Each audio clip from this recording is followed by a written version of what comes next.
Hello friends, welcome to my channel. तर मी आज बनवणार आहे मुळ्याचे पराठे. त्यासाठी मी इथे अर्धा किलो मुळे घेतलेले आहे, ते किसून घेतलेले आहे. आणि साहित्यामध्ये हिरवी मिरची, लसूण पेस्ट आणि कोथिंबीर घेतलेली आहे. एका कढईमध्ये तेल गरम करून घ्यायचे, त्यामध्ये जिरं कढीपत्ता टाकून तडतडून घ्यायचं आहे. नंतर हिरवी मिरची आणि लसणाची पेस्ट टाकून घ्यायची आहे.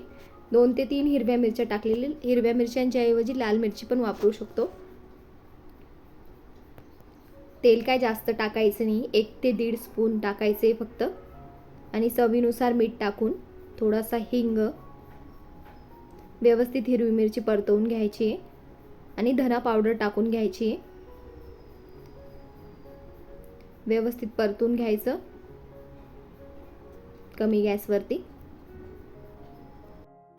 कोथिंबीर, इथे कांद्याचाही वापर करू शकता. जर तुम्हाला मुळ्याच्या पराठ्यांमध्ये कांदा आवडत असेल तर तुम्ही कांदा टाकू शकता, मी नाही टाकलेला. हळद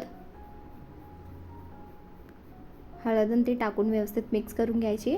आणि मुळ्यांमधलं एक्स्ट्रा पाणी काढून घ्यायचे कपड्याच्या साहाय्याने.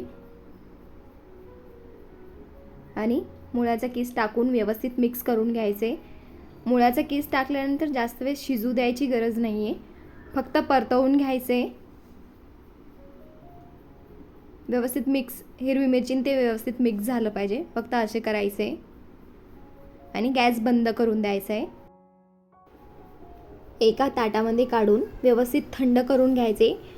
थंड झाल्यानंतरच पराठे बनवायचे. गरम गरम पराठे जर बनवले तर फुटतात ते. आणि पराठ्यांसाठी पीठ मळून घेतलेले, नॉर्मल पोळीचं पीठ असतं त्याच्यापेक्षा थोडंसं सैल ठेवलेलं आहे. आणि पराठा लाटून घ्यायचा आहे.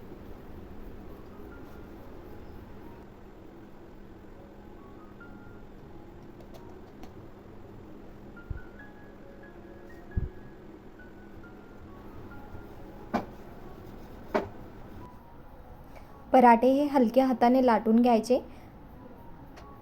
तुम्हाला जाड पातळ जसे हवे असतील तसे पराठे बनवून घ्यायचे. इथे मी तवा गरम करून घेतलेला आहे आणि त्यावरती टाकून घेत आहे. आणि तूप किंवा तेल टाकून दोन्ही साईडने व्यवस्थित भाजून घ्यायचे.